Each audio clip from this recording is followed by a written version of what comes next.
Ya, halo selamat siang buat teman-teman semua. Salam pengadaan di siang hari ini. Selepas makan siang, Pak Kepala Sekolah ingin menyampaikan satu permintaan dari sisi penyedia yang kini harus diberikan pemahaman-pemahaman terhadap ketentuan-ketentuan tata cara evaluasi berkaitan dengan peralatan. Nah, yang menarik di sini yang ingin Pak Kepala Sekolah sampaikan adalah tentang penguasaan alat.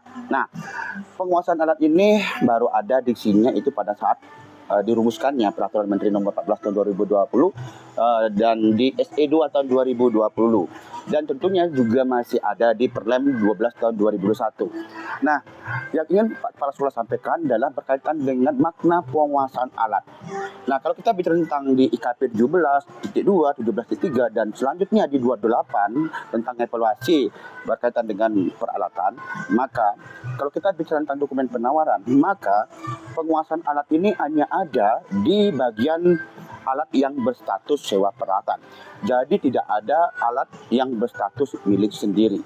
Nah, yang menarik di sini sebelum Pak Kepala Sekolah menyampaikan pembahasan tadi, permasalahan penguasaan, ada hal yang Pak Kepala Sekolah ingin sampaikan terhadap relaksasi, terhadap evaluasi, terhadap peralatan, begitu juga terhadap penyampaian dokumen penawaran.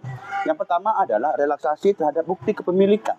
Jadi tidak ada kewajiban peserta menyampaikan bukti kepemilikan lebih dari satu, ya. Jadi teman-teman di pokja pemilihan tidak boleh harus BPKB dan STNK atau mungkin STNK dan bukti jual beli. Apapun yang disampaikan, ya, tidak terbatas dengan kendaraan-kendaraan yang misalkan kita tahu bahwa yang namanya bukti kepemilikan itu adalah BPKB. Itu tidak lagi ada di dalam penawaran atau dalam persyaratan dimulai dari Permen PU 14 2020 yang kita juga tidak akan lagi melihat bahwa Pokja akan meminta BPKB asli, STNK asli, ataupun yang disampaikan di dalam penawaran. Cukup apa yang disampaikan dalam penawaran, itulah yang kita akan klarifikasi. Yang kedua, relaksasi kedua adalah atas nama. Jadi jangan sampai Pokja menggugurkan bahwa misalnya pemilik yang mengakui status milik sendiri tidak harus atas nama bukti pemilikan itu si peserta tender ataupun si pemberi sewa, ya. Jadi ini relaksasi kedua. Relaksasi ketiga, tidak ada yang namanya cek fisik peralatan ataupun cek fisik bukti kepemilikan, ya. Jadi Pokja tidak boleh keluar mencari alat, apakah alat yang diusulkan itu ada atau tidak, ataupun ketika peserta itu menyampaikan BPKB, Pokja tidak diperkenankan meminta BPKB aslinya, karena itu tentu, ya, BPKB asli itu bisa ada di mana-mana, bisa ada di bank atau mungkin sudah dijamin oleh si peserta itu. Nah, berkaitan dengan penguasaan, yang ingin saya sampaikan di sini adalah berkaitan dengan penguasaan alat yang selalu ada muncul di status terhadap alat milik sewa, ya. Kalau misalkan begini, contoh, ya, mungkin teman-teman harus bisa membedakan penguasaan alat yang dimaksud misalkan milik sendiri atas status milik sendiri dengan penguasaan alat yang diberikan oleh si pemilik alat ke pemberi sewa. Ini merupakan dua hal yang berbeda. Nah, kalau misalkan saya contohkan CPA menyampaikan kendaraan dengan status milik sendiri tapi BPKB-nya atas nama orang lain. CPA tadi di BPKB-nya misalkan CPB misalkan atau atas nama pribadi, ya. Apakah itu gugur? Nah, itu tentu belum berani kita bilang menggugurkan karena jelas sudah memenuhi persyaratan yang sesuai dengan ketentuan bahwasannya status milik sendiri, peralatan milik sendiri, bukti kepemilikan atas nama peserta milik sendiri itu tidak menggugurkan, ya. Jadi yang dilakukan apa? Nah, di sini kan Pokja bisa mengklarifikasi untuk meyakinkan bahwa kendaraan tersebut, peralatan tersebut memang sudah dikuasai oleh si CPA sendiri. Dengan apa? Dengan penguasaan dari yang punya alat tersebut, lalu bahwa si punya alat tersebut mengatakan bahwa sudah dikuasakan oleh ke CPA. Tentu tidak. Di sini konteksnya adalah penguasaan ini adalah cash, ya, lunas. Atau mungkin misalnya dia bisa meyakinkan dengan kwitansi atau dengan meyakinkan dengan surat yang isinya di sana bisa saja, ya. Perusahaan dari CV ke PT itu kan jelas berbeda, ya. Jadi pada saat CV jadi berubah tingkat grade menjadi PT, maka tentu ini juga penguasaannya dari CV ke PT, ya. Seolah-olah pada saat PPKB-nya itu masih CV, tapi pada saat sekarang dia ikut PT, ya harus dibuktikan bahwa ada penguasaan tersebut. Tetapi apakah menggugurkan ketika peserta tersebut sudah bisa membuktikan pasal klarifikasi. Tentu tidak, ya.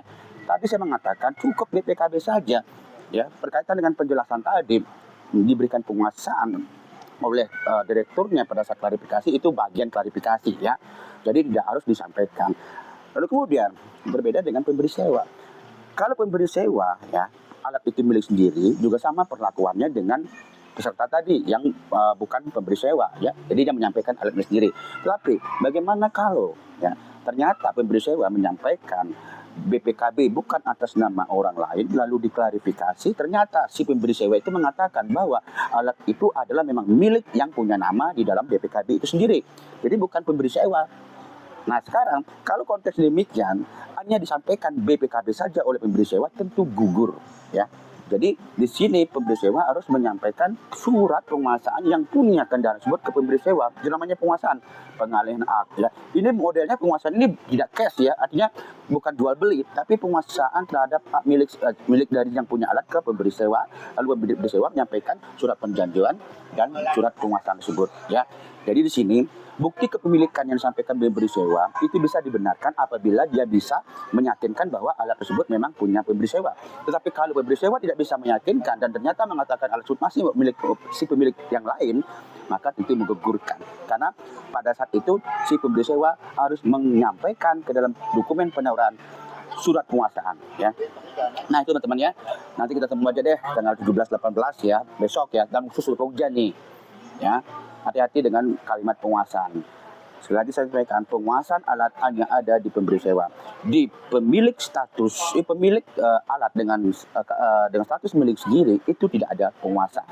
Penguasaannya beda, bukan penguasaan pengalihan hak, tapi penguasaannya bisa dibuktikan jual beli, ya, kwitansi nota dan lain-lainnya, sifatnya cash. Kalau di pemberi sewa sifatnya nggak cash. Kalau sifatnya cash sama saja perlakuannya kayak yang pemilik sendiri, ya. Tapi ini penguasaan alat ini adalah yang punya alat menguasakan alatnya ke pemberi sewa untuk disewakan kepada siapapun. Salam pengadaan.